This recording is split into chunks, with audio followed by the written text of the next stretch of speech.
Hey, good morning. Welcome, everybody. Welcome to the Vogue TV Prime Time Show.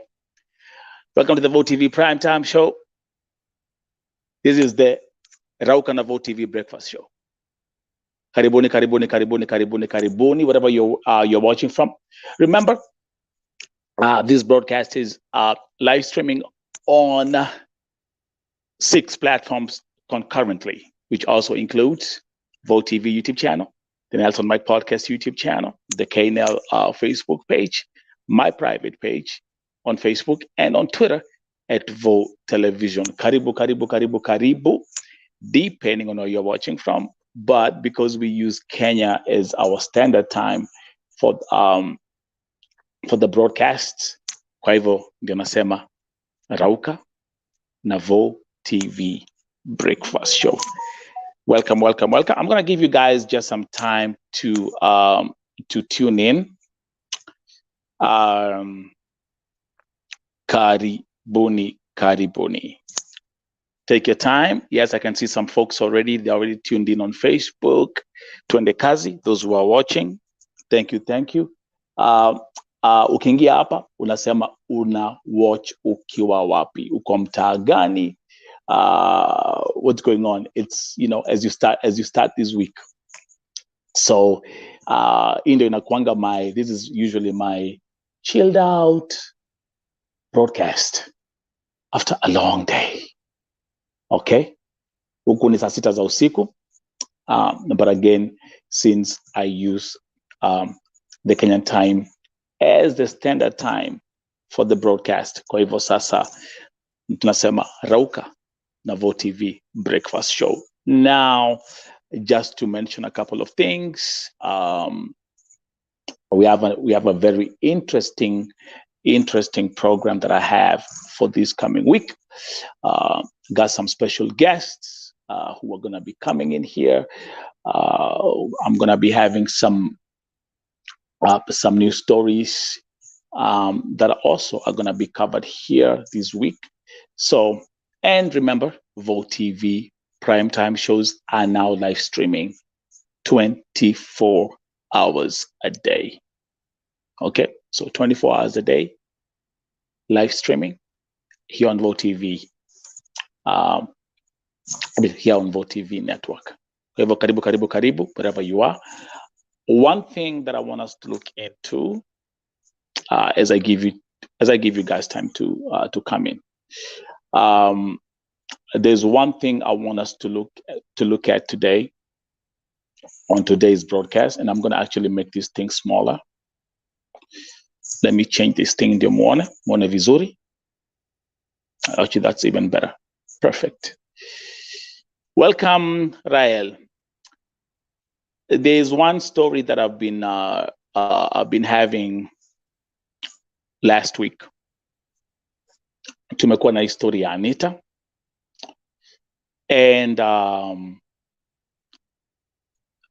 I've documented this story like no other, based on the fact that I was able to bring Anita's agent twice on the show.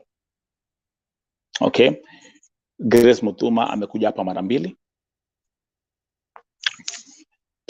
The first time we had the phone interview, I documented that. She told her side of the story. And then I hosted them for the second time. And this time around, she actually brought her employees. So you guys, mnakumbuka, you watched that thing play. So that was Grace MUTHUMA's story. The employees spoke, and then tukaona.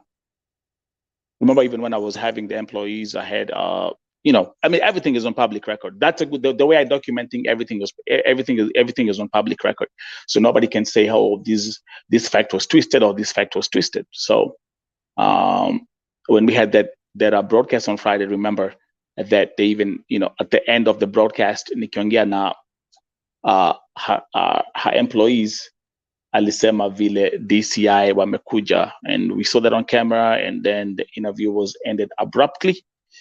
And that was the last thing that I heard from MUTHUMA's side. Now, the only thing that she sent me later was a ticket here, Anita.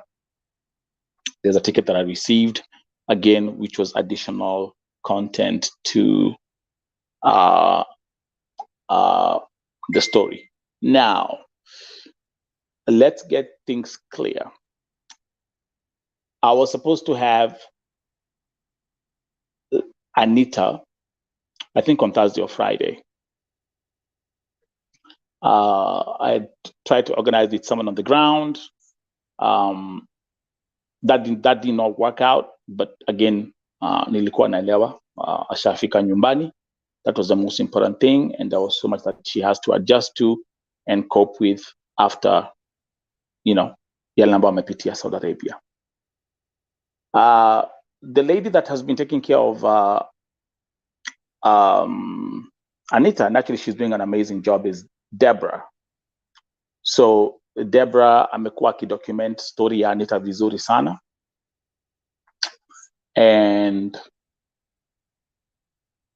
even now, vile Anita amerudi nyumbani, Deborah continues to be her support. So again, shout out to Deborah with what she's doing. It's always good to have a sister's keeper.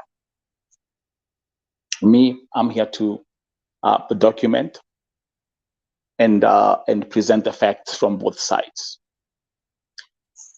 Now, there are a couple of things that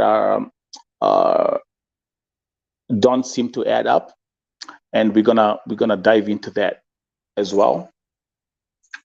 But today, Anita walikuwa wanafanya interview na Deborah, and shout out to Deborah, because I saw then she put akaweka your interview kwa, I think it was a live stream or something, live stream, and she put the live stream on her YouTube channel, which I'm going to show you right now. Nacho nikwambie zile vitu Anita amesema is exactly what she said when she was at the airport. Exactly, she has given the exact same story. Actually, she's actually been doubling down. Now she's it's like what, like an hour. Wanaongea hapa kwa, and we look into that. We look into that in a minute. Na mnakumbuka ile vile alisema ati Grace alimpigia simu, alipigia supervisor wake simu, alafu kumpigia simu the supervisor who's called Esther, and I will start now presenting everything again. Akapatia Anita simu waongee, na hapo ndipo alianza kumtusi. Remember the story she gave at the airport. Remember that part. I had a huge conflict with the facts that were being said. When again, what I'm saying here, I put a disclaimer on everything that I say. What I'm saying here on Vote TV, Grace MUTHUMA, you said you never spoke to Anita at all. You completely said you never had any conversation with Anita. But now, in the next minute,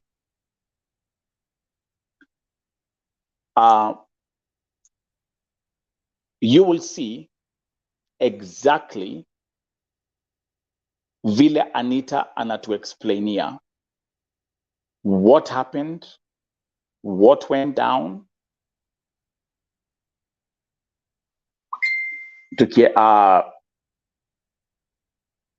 So give me 1 second. It's a very very, very detailed interview. Na anaongea, and the fact she's giving on that interview with Deborah is the exact thing she said at the airport. Sawa. So nataka tuanzie ndio tuweze kukuwa na background mzuri. Let me show what I'm going to do. I will start with where Wangare Muthuma sent me these documents here.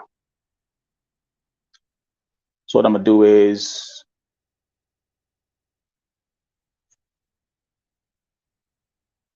so let's change this.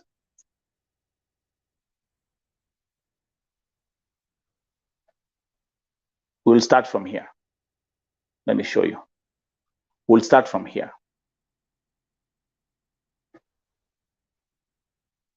This is where we're going to start from, okay?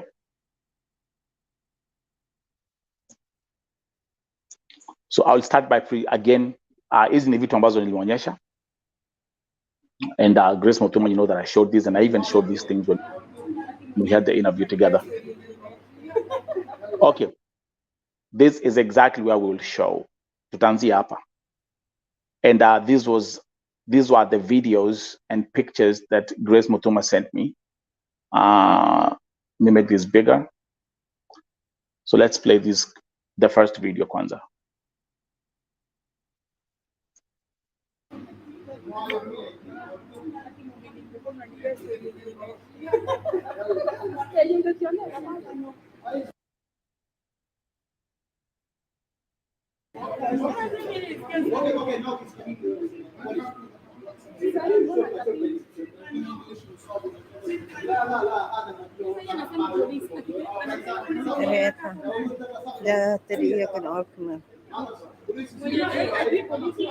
Okay, you see, unaona hapa. So huyu ni Anita chini ya gari. Now,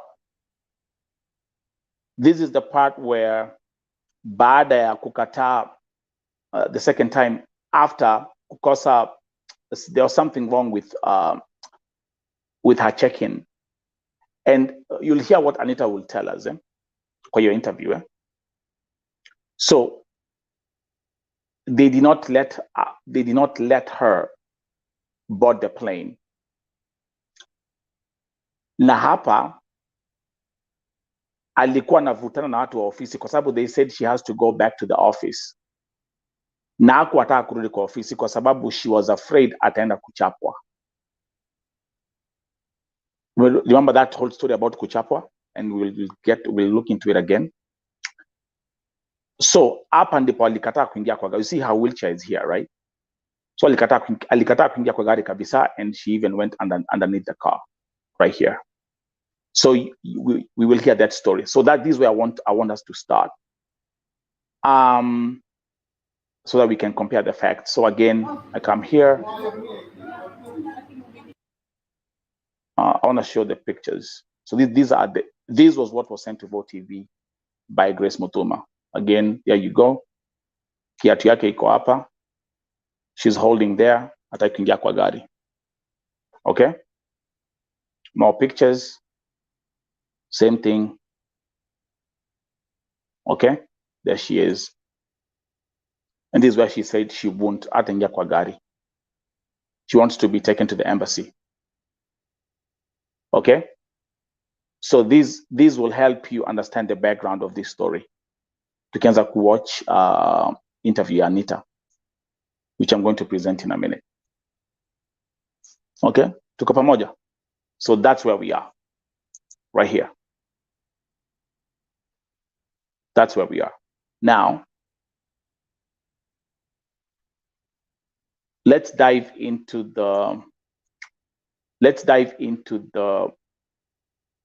the interview, yeah, Anita, and this is my reaction to it.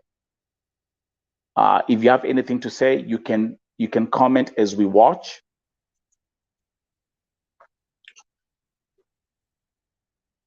We can comment as we watch, and this was one-on-one with Anita Kadesa, Masaibu ya Saudia. presented by Debra. Okay, so let's look into that right now.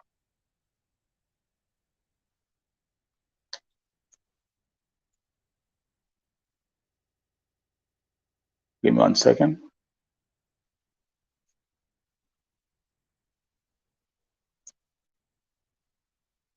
So I've given you first the background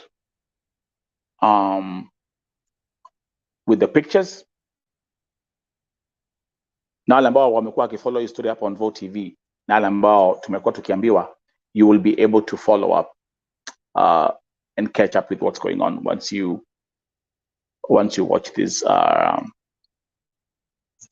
interview right here. Give me a second. Just have so too many windows open here. That's fine. Take it back again. Welcome those who are tuning in. If you're tuning in, just let me know where you're watching from. Oh,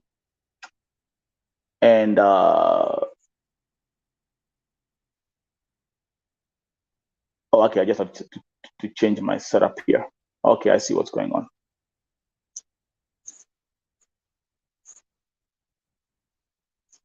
So let me update that right here real quick.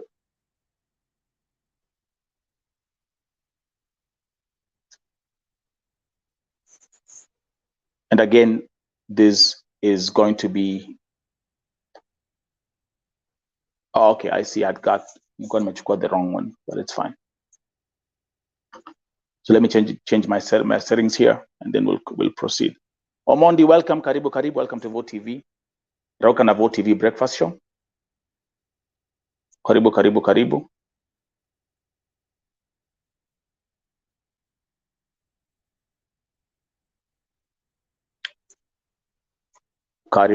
Karibu.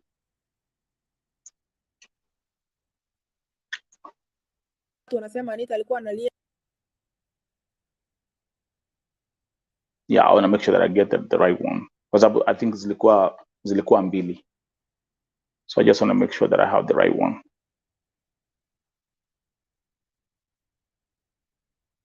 Question: would you build a website for a major brand with more than 200 million users using Wix? Well, we did.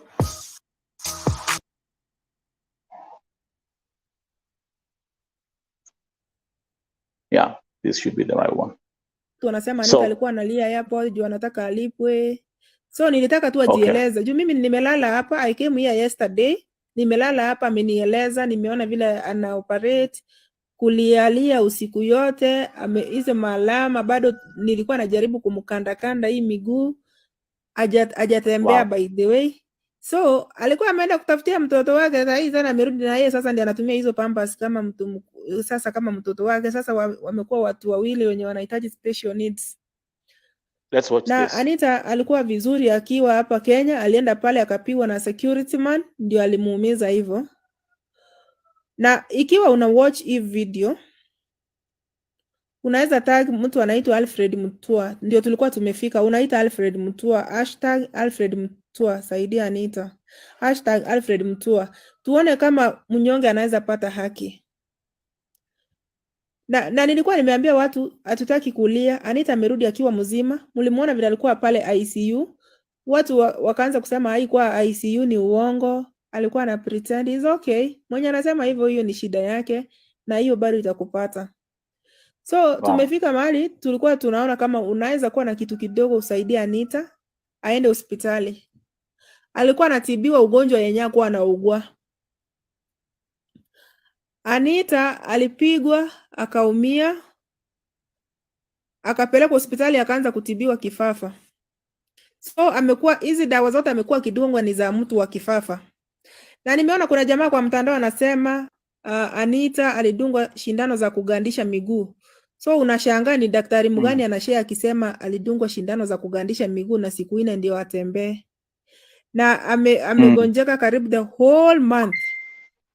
Ni kwa sababu tu ya kupigwa. Tunajaji binadamu because hatujui yani kwa sababu we don't have first hand information. So nilitaka nikae hapa kwa sababu lazima nipeleke Anita mpaka hospitali apimwe aone ni nini hiyo dawa inaweza kuwa na effect gani kwa mwili yake. So tuko hapa tunang'ang'ana, lakini we are receiving threats, calls. Mtu anasema mimi ni CID, Anita kuja mpaka Nairobi record statement. Anita mtu anaita ni mwenye hana miguu. Anita anatureteniwa. Wale watu wenye wanajaribu kuongea hii story ya Anita kwa sababu kuna ukweli ndani yake, tunajaribu kufunikwa midomo. Wow. Tutafunikwa midomo mpaka lini? Wale wanyonge watapata haki lini? Ukiwa na shida mpaka ile yenye inaonekana they try to cover everything. Tutasaidiwa saa ngapi? So Anita alikuwa anatueleza, watu walikuwa wanasema Anita alikataa kutoka airport juu alikuwa anataka alipwe 1 million. So ndio nilikuwa namwambia tueleze, kama uja watch hiyo utaona.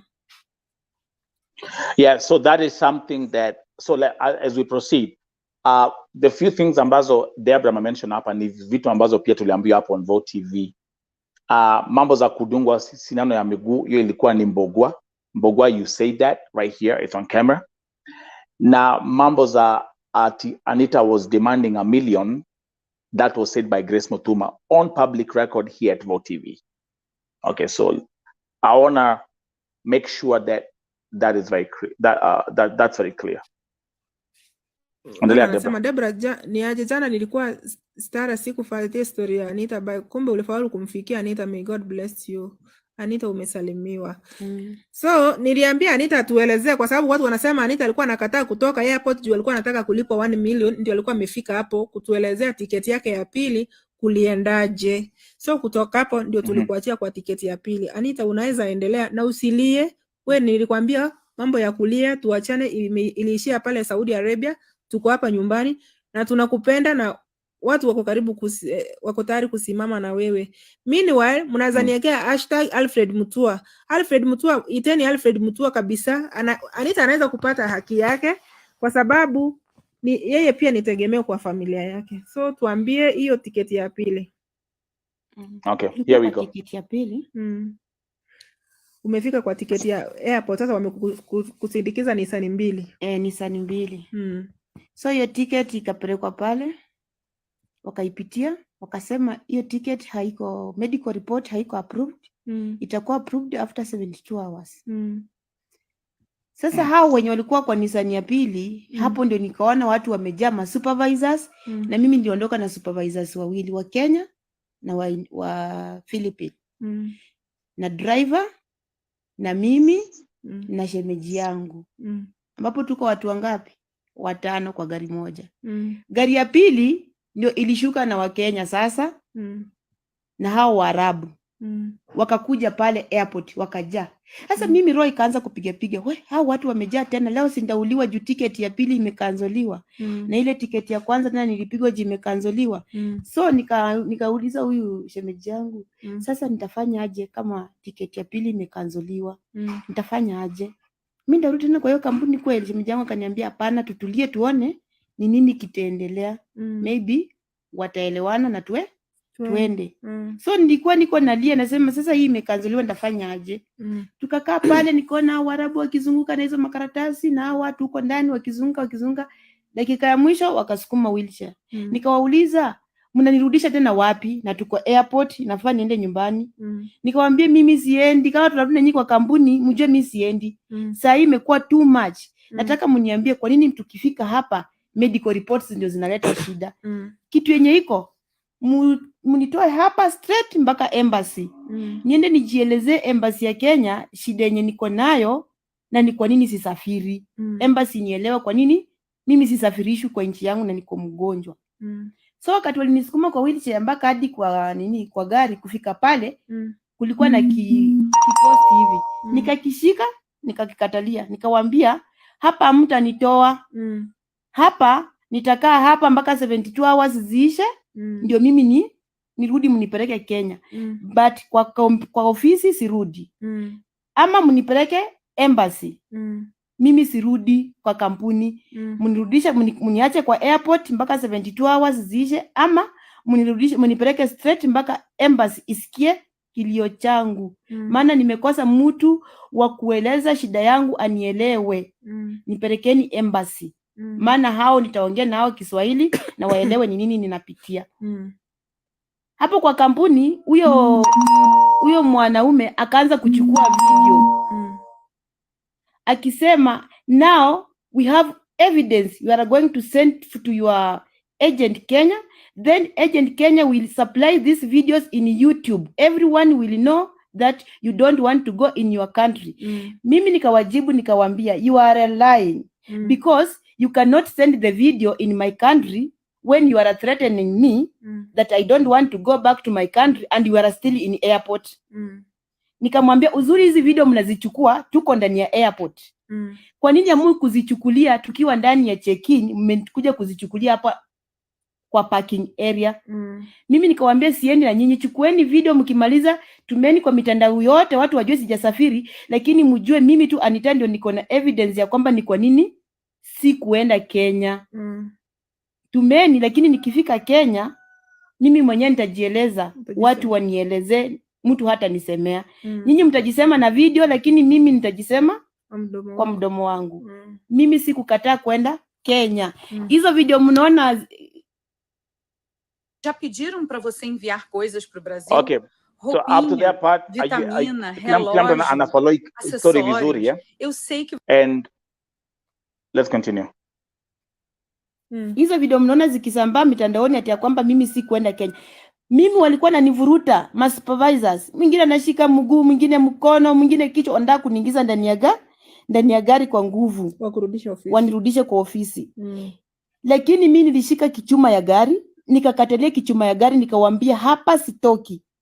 Lazima mnipeleke Kenya ama embassy. Mambo mawili. Kwa kampuni nimechoka kupigwa, mwili umechoka. Niko mgonjwa, amjali afya yangu, mnaniongezea kunipiga, sitarudi na nyinyi. Sasa walikuwa nakupiga kwa sababu ikikansoliwa, kwani wewe ni makosa ni yako ikikansoliwa. Hapo ndio nilikuwa mimi ninashindwa ni kwa nini. Kuna watu wanafanya hapo airport. Wanaume wawili walikuja kama nimeingia ndani ya gari. Mimi niliingia paka ndani ya gari, chini ya gari. Leo wacheni kuona video.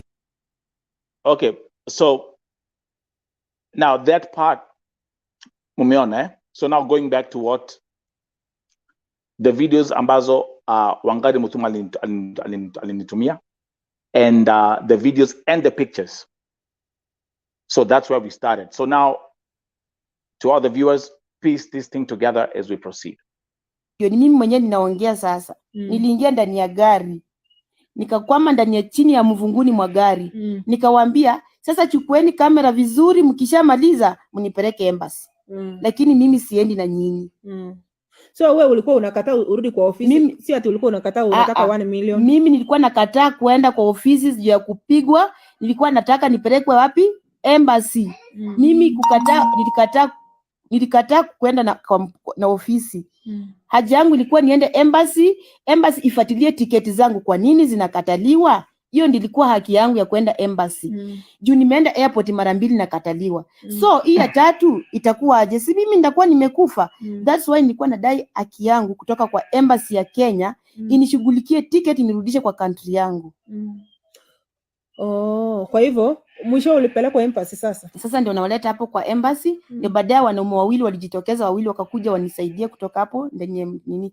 Nikaambia wanaume nini, huyo mwanaume akawaambia this one majinun. Majinun namaanisha huyu ni wazimu.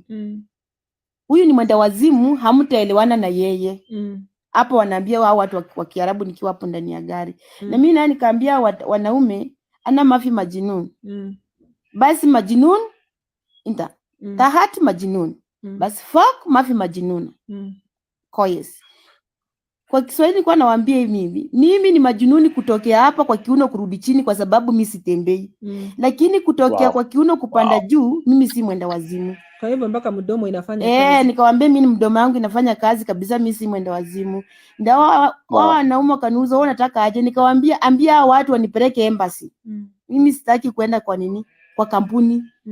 Kwa nini unataka embassy? Juu mimi tiketi yangu inasemekana itakuwa approved after 72 hours. So hizi 72 hours nataka kwenda kwa embassy wanisaidie mahali penye nitalala siku ngapi? Hizo 3. But si kwa kampuni. Ndio sasa huyo mtu watu wakaniongelesha, wakaniambia panda kwa gari na uhakikisha umekupeleka wapi? Embassy. na nikaheshimu wanaume na nikapanda kwa gari. Nipanda kwa gari nikawapatia rules zangu mimi. Nikawaambia hakikisheni break ya kwanza ni embassy. Kwa kampuni sitaingia maana mimi nimekuwa tired, nimechoka. Walitoka na mimi mpaka kwa kampuni.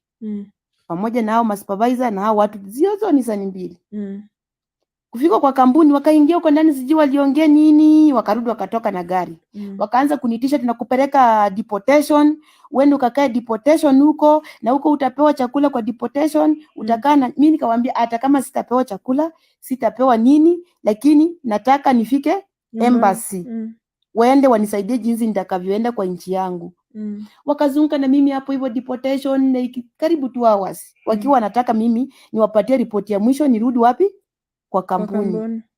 Tukiwa pale deportation, Grace Muthuma akapiga simu ambaye ni agent wangu. Akapiga simu kwa simu ya supervisor. Na mimi niko na simu yangu kwa mkono lakini hapigi na simu yangu. Okay, pay attention. Nilikuwa nimenyang'anywa airport. Hakunipigia simu ajue ni nini inatendeka. Lakini alinipigia kidogo watu. Niitieni Alfred Mutua. Kuita Alfred Mutua inaweza tusaidia Anita apate haki yake. Unaweka hashtag Alfred Mutua saidia Anita. Hata unaweza muita tu kumuita. Endelea. Nikapelekwa, nikawaambia mimi nipeleke embassy. Sasa nikapelekwa nini? Hapo akanizunguka karibu 2 hours pale deportation. Umefika Grace akapiga simu. Sasa Grace akapiga simu tukiwa tunazungukia pale deportation wakiniambia wenda kunitupa deportation. Grace akapiga simu kwa simu ya supervisor. Huyo supervisor anaitwa Esther. Okay, so I'll nitapause hapo for two seconds. Again, Anita anasema kabisa ya kwamba Grace Muthuma alipiga simu. Na simu alipigia supervisor Esther, of whom nimeonyesha video zake. You'll see her again in the video because I'll play those videos again. Now, going back to, and Grace Muthuma, because you're going to watch this or they're going to tell you what I'm addressing today. That's now I'm addressing the Anita story, right? Hapa Anita anasema crystal clear, Grace Muthuma alipiga simu. Grace Muthuma ulituambia hapa, mimi sikupigia Anita simu. And actually you even said, how can I call her if I don't have her number? But again,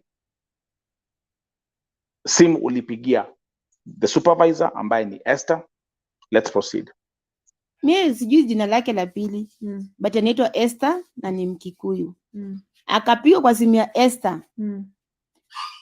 Akaongea na Esther Kikuyu, baadaye Esther akaniletea akanipatia simu. Shika ongea na Grace. Nikamwambia sasa leo ndaongea na Grace na hizi siku zingine zote hajawahi sikiliza sauti yangu, hajawahi nipigia, hajawahi kukwambia shika pelekea Anita simu aseme ni shida yake ni nini. Sasa leo anataka kuniambia nini? Akaniambia mimi sitaki ni Kisirani, sikiliza Grace. Mimi nikaweka masikio. Grace akaongea akasema, "Humbwa hii takataka mjinga hii. Ni nini nakusumbua? Wewe unajua nimebeba jeneza ngapi kutoka Saudi Arabia? Jeneza yako peke yake ndio itanishinda kuja Saudi Arabia kukubeba. Humbwa kasia takataka wewe. Kufia Saudi Arabia nikuje nibebe mwili na hakuna mahali serikali ya Kenya itanipeleka." Hapo nikashindwa. Ndio simu ananitia na imewekwa loud, wa Kenya wote wakiwa hapo wote walisikia wenye walikuwa ndani hiyo gari. Akiongea. Okay, let's pause it there. Okay, wale ambao wana watch hapa. Maoni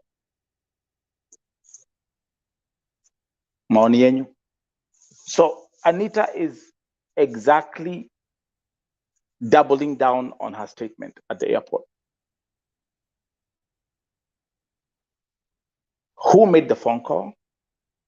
Who picked up the call? And what she was told. E part for me was very, very crucial in this whole analysis. This part for me was very, very crucial. Wacha ni rewind hapa tena.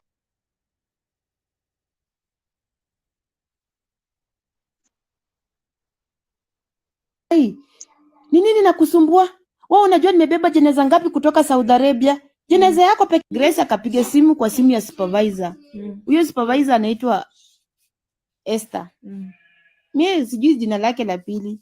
But anaitwa Esther na ni Mkikuyu. Akapiga kwa simu ya Esther. Akaongea na Esther Kikuyu, baadaye Esther akaniletea akanipatia simu. Shika ongea na Grace. Nikamwambia sasa leo ndaongea na Grace na hizi siku zingine zote hajawahi sikiliza sauti yangu, hajawahi nipigia, hajawahi kukwambia shika pelekea Anita simu aseme ni shida yake ni nini. Sasa leo anataka kuniambia nini? Akaniambia mimi sitaki ni kisirani, sikiliza Grace. Mimi nikaweka masikio. Grace akaongea akasema, "Humbwa hii takataka mjinga hii. Ni nini nakusumbua? Wewe unajua nimebeba jeneza ngapi kutoka Saudi Arabia? Jeneza yako peke yake ndio itanishinda kuja Saudi Arabia kukubeba. Humbwa kasia takataka wewe. Kufia Saudi Arabia nikuje nibebe mwili na hakuna mahali serikali ya Kenya itanipeleka." Hapo nikashindwa. Hii ndio simu ananiitia na imewekwa loud, wa Kenya wote wakiwa hapo wote walisikia, wenye walikuwa ndani hiyo gari. Akiongea hivyo. Mimi sikumjibu, nilinyamaza. Na huyo Esther anajaribu kunilazimisha nitoe sauti. Na juu nilijua simu yake iko maybe iko recording, anataka kutafuta mdomo yangu ndio anirekodi pale kwa simu nikijibishana na nani? Na Grace. Na mimi nilimpa Grace heshima yangu kutoka mwanzo mpaka nikiwa Saudi Arabia. Na nikaambia Esther, sitaki mambo mengi na Grace kwa simu. Si hizi mimi niko na ticket. Ninaenda Kenya. Na mlisema Grace ananingojea Kenya. Sasa simu sitaki, waachana tupatane na Grace Kenya penye ananingojea akinichukua. Ndio tukazunguka na hiyo gari, hawakunipeleka deportation. Wakarudi na mimi mpaka kwa kampuni. Kurudi kwa kampuni, wakaenda wakachukua Mwarabu ni mkubwa wa hapa ama ni mgani, wakaingia naye kwa gari. Pamoja na hao supervisors wangu. Sisi njao moja kwa moja wakiwa wananitishia kwa barabara. Deportation, unaenda kuteseka nini? Embassy hakuna kitu cha kusaidia. Wewe tunakusaidia ukiwa kwa kampuni, unakataa kwenda kurudi kwa kampuni. Ndio tunajua ticket imekanseliwa but kuja uvumilie kwa kampuni hizo siku 3. Nikamwambia siwezi. Hata nirudi kwa kampuni nilishindwa kuvumilia hizo siku zote, nilikuwa napigwa. So leo hii si nikuuliwa, mnaenda kuniua, niende tu embassy. Sasa tukaenda na wao mpaka tukafika embassy. Kweli nikaona bendera ya Kenya. Lakini cha kushangaza, mimi mwenye niliitisha kwenda embassy si kuruhusiwa kuingia ndani ya embassy. Wenye walienda embassy ilikuwa supervisor wawili wa Kenya pamoja na hao Waarabu. Na huyo supervisor ni Esther na Faith. Sijui jina zao za pili. Kama ningelijua ningeliwaambia, lakini wale wenye wako under MUTHUMA wanajua Esther ni nani na Faith ni nani. Wenye wako under Al-Mutahida Saudi Arabia. Sasa hao ndio walishuka kaingia ndani ya embassy. Mimi nikabaki kwa gari nikichungwa na supervisor wawili.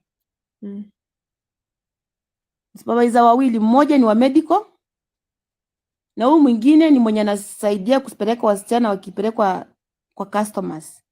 Hao ndio nibaki nao kwa gari pamoja na shemeji yangu. Tulibaki watu wangapi? 4.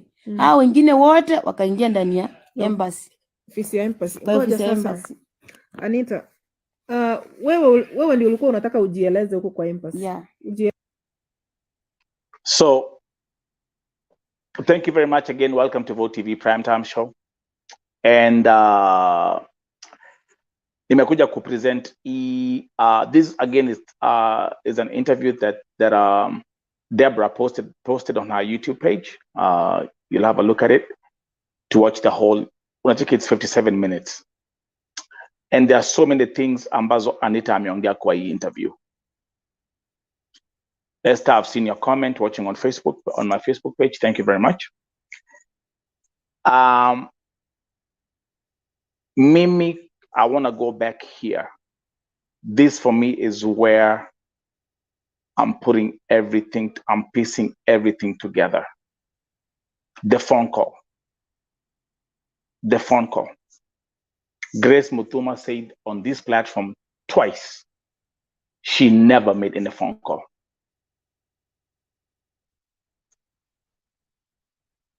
She made that statement here twice. And actually, I can even edit these videos such that utasikia what Grace said and utasikia what Anita is telling us here. Na wacha niseme ya kwamba what I'm going to do is I will go back and Grace Muthuma, you know me, I'm a straight shooter. Okay? When it comes to facts, I'll come back to you. And even if your people are watching here, or if they will watch this broadcast, let's the phone call, what you said during the phone call. Nikawambia mnipeleke embassy.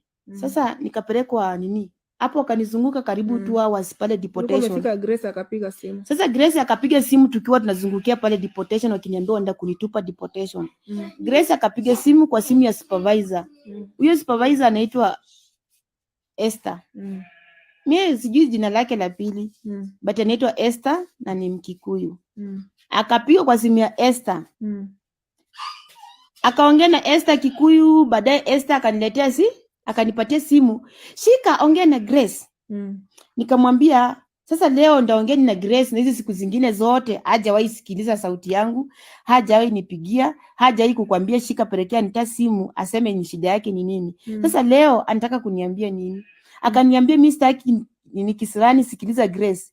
Mimi nikaweka masikio.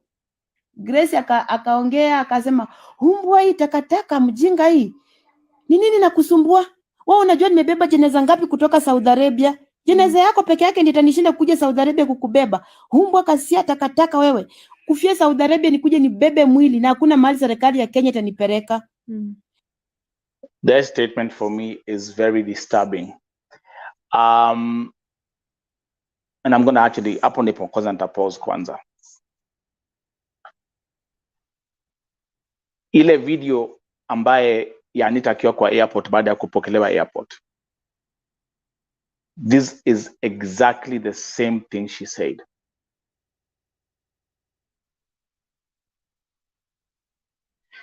Kwa wale ambao wana watch hii broadcast sai, remember we also have members of the public court. How many believe what Anita is saying kwa interview yake na Debra? If you believe what she is saying and what she is telling, comment kwa chat. If you don't believe what she is saying, also comment on the chat. But one thing is for sure, the same thing anasema hapa is what she said at the airport. Ile video tuliona ya kwanza. And that is exactly what made me to even start documenting this story.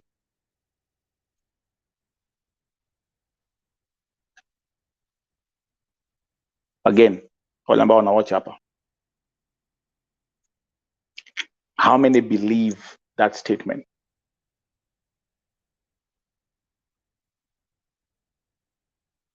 Vile, what Grace Muthuma said on that phone call.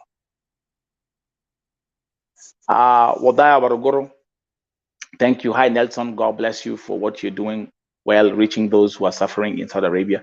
Those agents are so heartless, but they'll never have peace for the rest of their lives.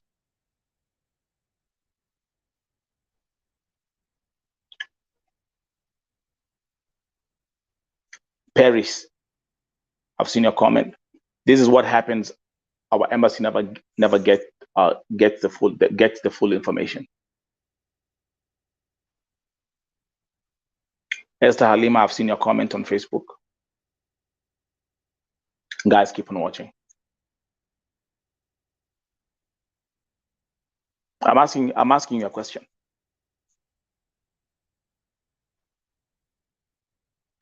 Something else that and I'm also going to address that.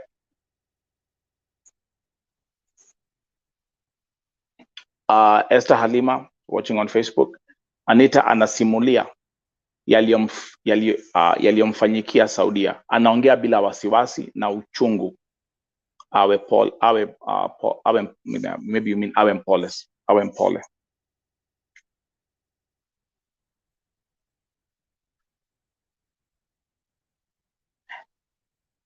Let me play this statement again. I have to play this again.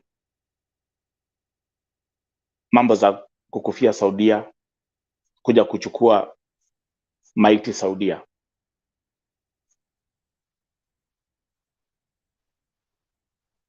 Nataka nisikize tena. Then something else,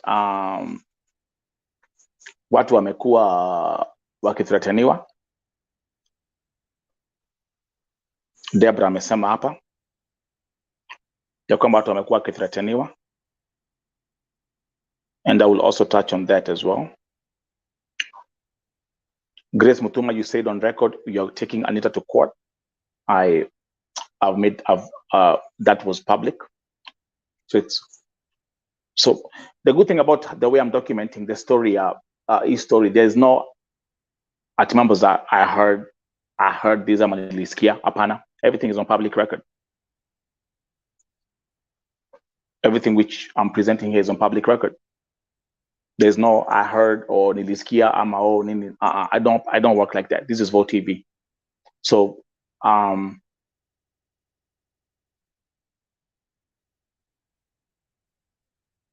and Deborah is saying the same thing. People have been threatened not to speak. I know for sure that one person has received what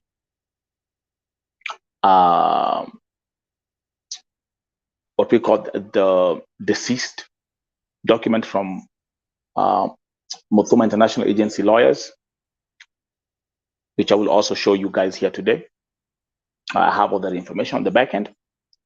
So, lakini nyamba mnawatch hapa, nataka mtusikize tena what Anita is saying kuhusu the phone call. Me, I will stick with the phone call. It's a very crucial piece in this whole story. Sasa nikapelekwa nini? Hapo akanizunguka karibu 2 hours pale deportation. Grace akapiga simu. Sasa Grace akapiga simu tukiwa tunazungukia pale deportation, wakiniambia wanda kunitupa deportation. Grace akapiga simu kwa simu ya supervisor. Huyo supervisor anaitwa Esther. Mimi sijui jina lake la pili, but anaitwa Esther na ni Mkikuyu. Akapiga kwa simu ya Esther.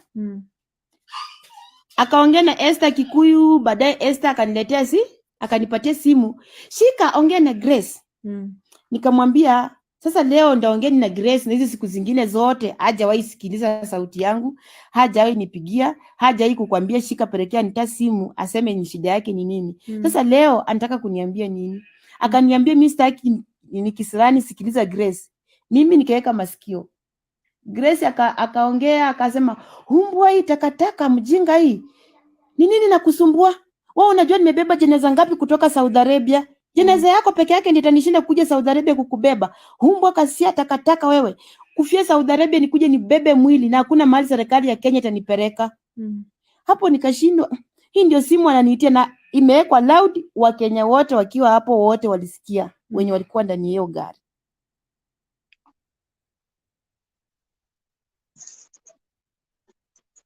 Are we clear now?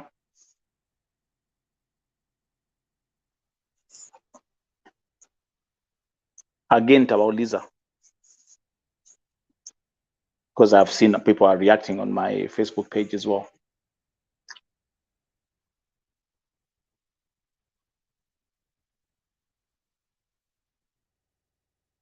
How many believe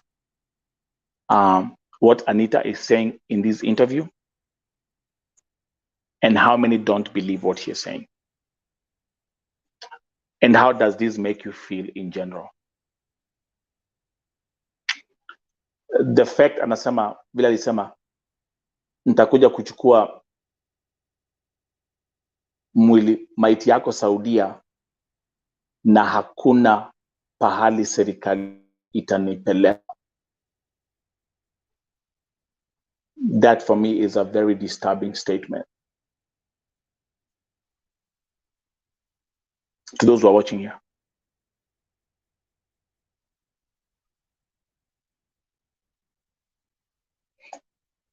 Something else that we can also confirm. Debra ameelezea vizuri ya kwamba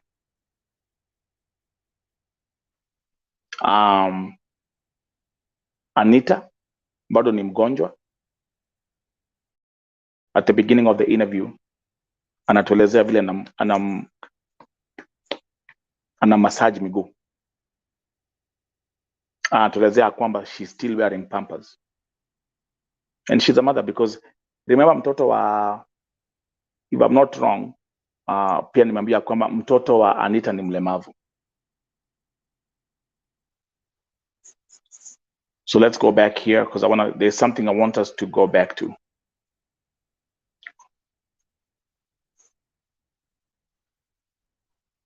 We look into some of the videos that Grace Muthuma pia alikuwa amenitumia, which I played here.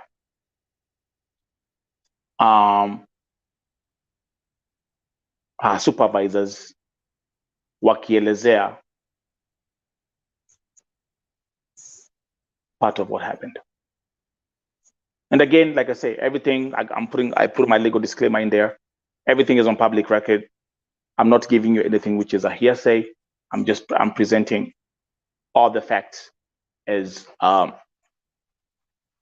communicated here publicly on camera, and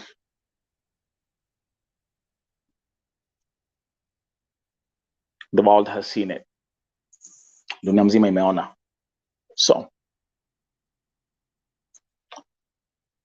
but that's a very disturbing statement.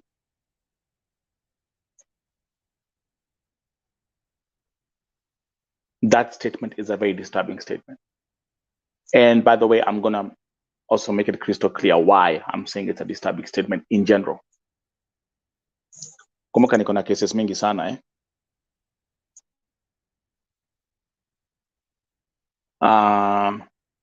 na kuna vitu huwa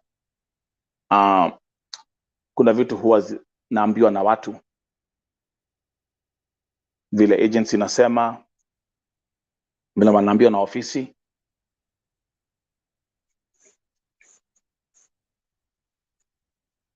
Things are coming together. But if this for real is what Wangari Muthuma said on that phone call,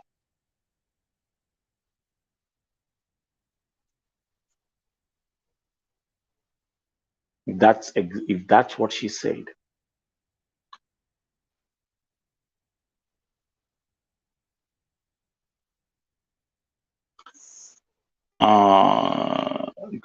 play some of the videos. Oh yeah, let me come just here.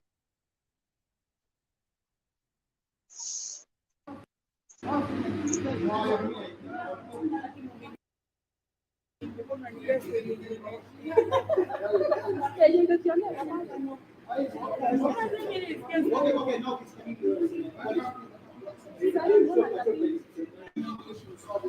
make it bigger for you. Okay. Unakumbuka hapa, let's play. Let me play the video from the supervisors hapa. Anita is talking about Esther, the supervisor.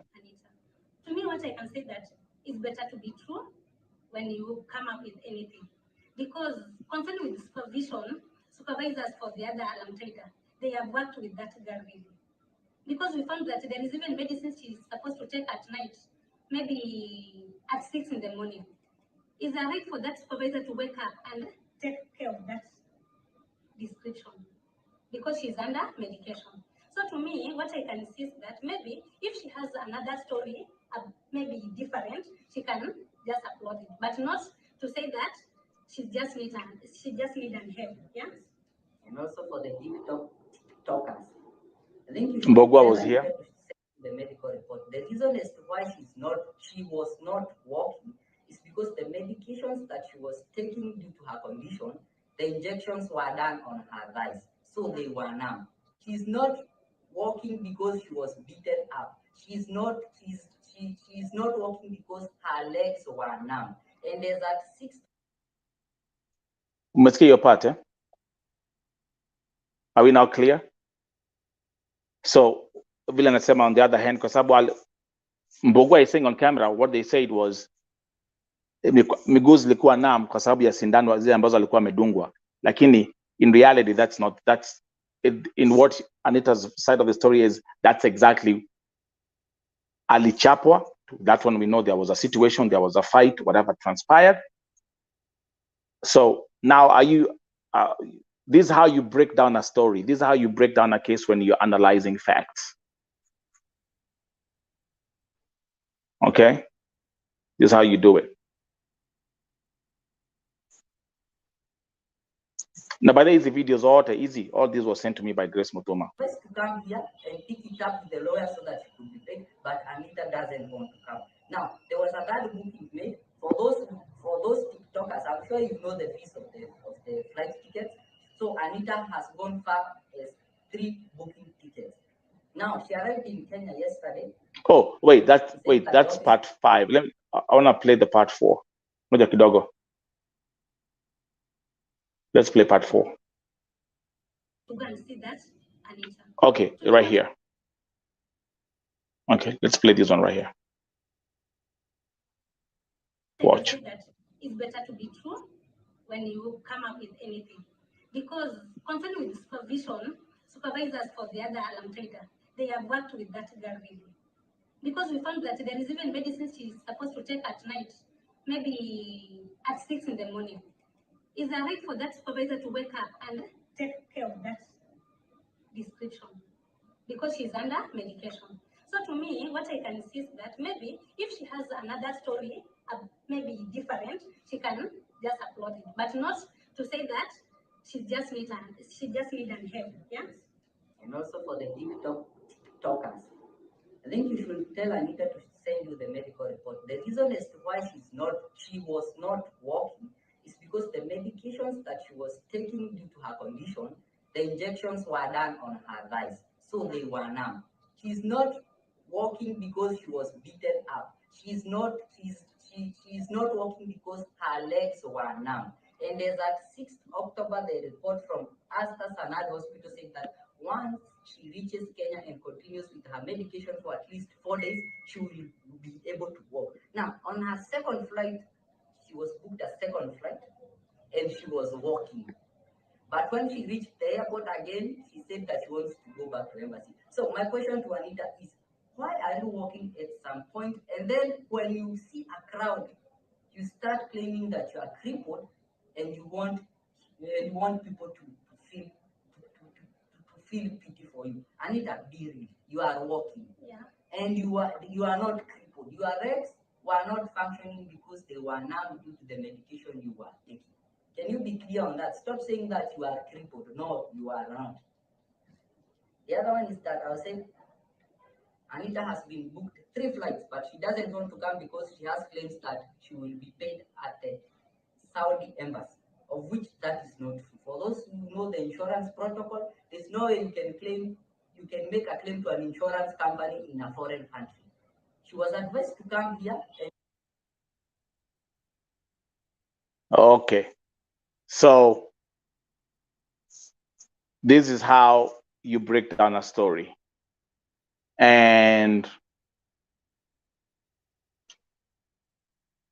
I think when it comes to history, Anita versus the MUTHUMA international agencies,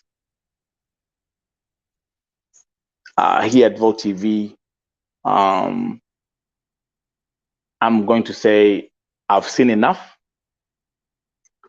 I've heard enough.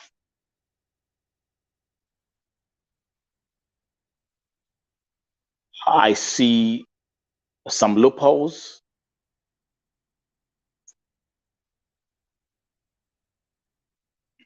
There's some loopholes that I see. There are some loopholes that I see. See, when even if it's like you want to look at it from the perspective of, even from a journalistic perspective, we also have our right to draw our conclusions. And this is something that I'm going to sleep on. And nitafanya hivi, by the way.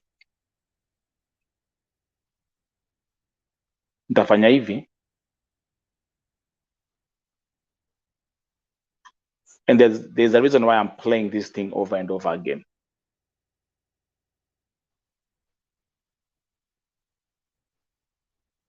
because you cannot tell me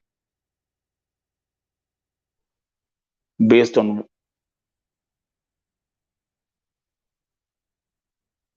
we'll start from here. Ni agent wangu akapiga simu kwa simu ya supervisor na mimi niko na simu yangu kwa mkono, lakini hapigi na simu yangu. Simu nilikuwa nimenyang'anywa airport. Hakunipigia simu ajue ni nini inatendeka. Lakini alinipigia kidogo. Watu niitieni Alfred Mutua. Kuita Alfred Mutua inaweza tusaidia Anita apate haki yake. Unaweka hashtag Alfred Mutua saidia Anita. Hata unaweza muita tu kumuita. Endelea. Nikapelekwa, nikawaambia mimi nipeleke embassy. Sasa nikapelekwa nini? Hapo akanizunguka karibu 2 hours pale deportation. Umefika Grace akapiga simu. Sasa Grace akapiga simu tukiwa tunazungukia pale deportation, wakiniambia wenda kunitupa deportation. Grace akapiga simu kwa simu ya supervisor. Huyo supervisor anaitwa Esther. Mimi sijui jina lake la pili. But anaitwa Esther na ni Mkikuyu. Akapiga kwa simu ya Esther. Akaongea na Esther Kikuyu, baadaye Esther akaniletea akanipatia simu. Shika ongea na Grace. Nikamwambia sasa leo ndaongea na Grace, na hizo siku zingine zote hajawahi sikiliza sauti yangu, hajawahi nipigia, hajawahi kukwambia shika pelekea Anita simu aseme ni shida yake ni nini. Sasa leo anataka kuniambia nini? Akaniambia mimi sitaki ni Kisirani, sikiliza Grace. Mimi nikaweka masikio. Grace akaongea akasema, humbwa hii takataka mjinga hii. Ni nini nakusumbua? Wewe unajua nimebeba jeneza ngapi kutoka Saudi Arabia? Jeneza yako peke yake ndio itanishinda kuja Saudi Arabia kukubeba. Humbwa kasia takataka wewe. Kufia Saudi Arabia nikuje nibebe mwili na hakuna mahali serikali ya Kenya itanipeleka. Hapo nikashindwa. Hii ndio simu ananiitia na imewekwa loud, wa Kenya wote wakiwa hapo wote walisikia wenye walikuwa ndani ya gari.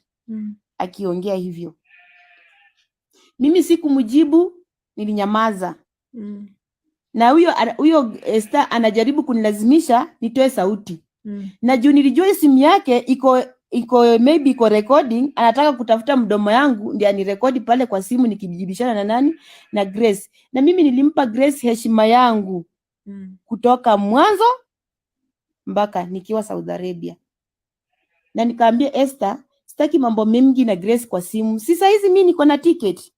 Ninaenda Kenya. Na mlisema Grace ananingojea Kenya. Sasa simu sitaki, waachana tupatane na Grace Kenya penye ananingojea akinichukua.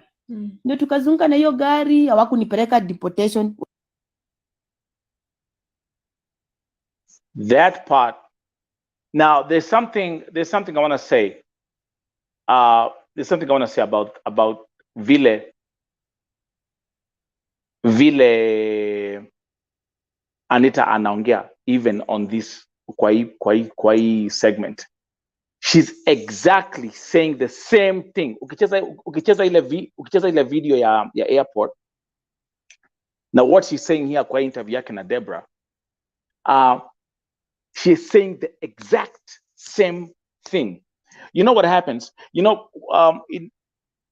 and this happens in, you even watch it in some crime movies, When detectives are conducting an investigation and you find that there's an eyewitness to a crime. Let's do law class, one-on-one. You find detectives are doing an investigation into a crime, and we have a witness or a prime suspect. Now, when the prime suspect has been questioned, sometimes what detectives they will do, if the eyewitness or let's say the prime suspect in the case gives a statement where they have a doubt of what they're investigating, this is what happens. Say you give the statement like today. Then they go and they sit down and they go through the facts like, this is exactly what he said. This is exactly what the person said. But then they have a question about the statement that was given, and they go back to the prime suspect or the eyewitness and question the eyewitness again to see if they will say the same thing they said 2 days or 2 weeks or 3 prior. Anita is saying the exact same thing, the exact same words like what she said at the airport. hakuna kitu ana twist, hakuna jina anaacha, hakuna. I see Damaris is saying getting somehow complicated. What am I saying with this? What I'm saying with this is, if the statement that Anita gave at the airport, this statement was completely bogus, was completely not true, or whatever, kama angeongea sahi, kama vile amefanya interview na Deborah, na these are days later, right? So alifika Kenya last week, angesema something different. She could have even maybe like alternate one statement or one line, but she's saying the accuracy of her describing what Grace Muthuma said on the phone. It synchronizes. The statements are synchronized, one-on-one. Now, if I even before Nicheza a video, I played the video at the airport, and then I played it, and I was playing these videos back to back, and I was like, wow. I was like, okay. So let's leave it there, and then I will also give a statement about that. The man is anasema somehow getting more complicated, and the labor time will come, and we'll know who is who. Jesus protect all Kenyans who are working abroad. Thank you very much, Damaris Wamaida. Now, there's something I want to show you. Someone sent me this actually again prior to my broadcast today. It's this lady, this Arabic lady, Mwarabu, on TikTok, saying something about the labor in Middle Eastern countries. I want to play this. Those who are watching, give me a second.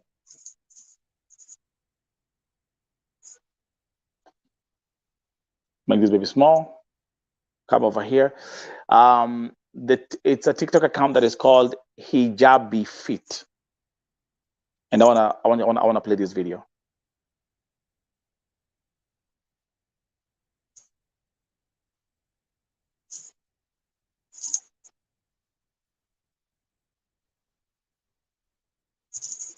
So this girl posted a TikTok 2 days ago.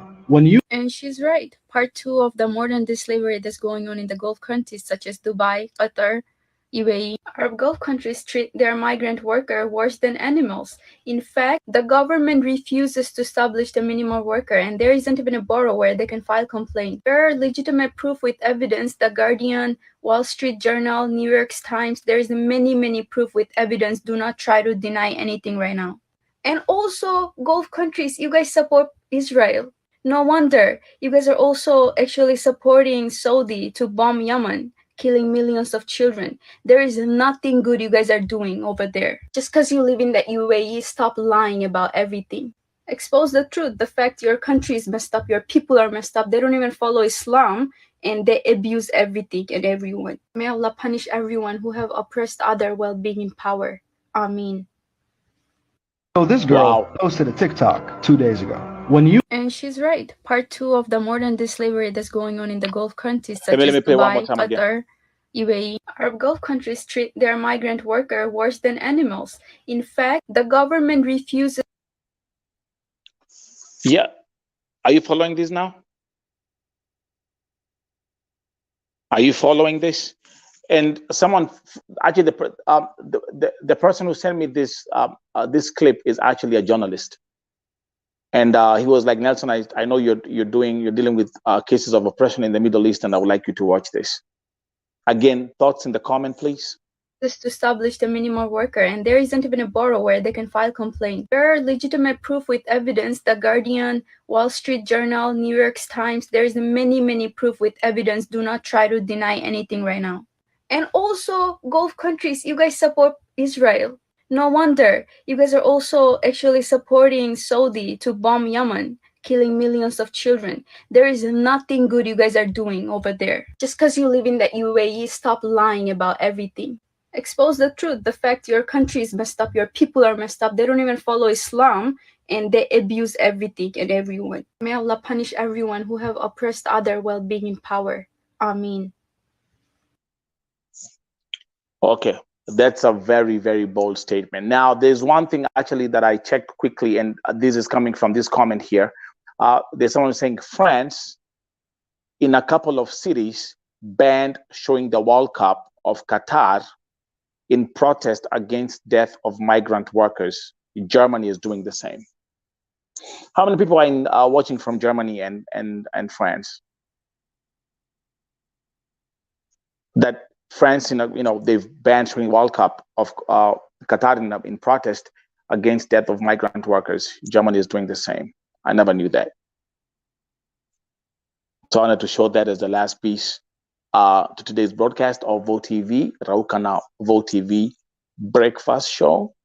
What I'm going to say is we have a long day. I have a lot of stuff that I have to prepare. Thank you for tuning in. Those who are here, Asante Sana. I'm going to wish you like a may you have a prosperous day and may you have a prosperous week. Remember, VoTV primetime shows are live streaming 24 hours, 7 days a week. That's where we are right now. Okay, there's too much there. I have a lot of stuff that's going to be coming up. And again, if you are new here, don't forget to like, share this broadcast, and also subscribe to our channels. Those who are watching here on Facebook, those who are watching there on those who are watching here on YouTube, those who are watching here, those who are watching on YouTube, on Facebook, and those who are watching on Twitter. Thank you very much, and be on the lookout on our next VoTV primetime show. See ya.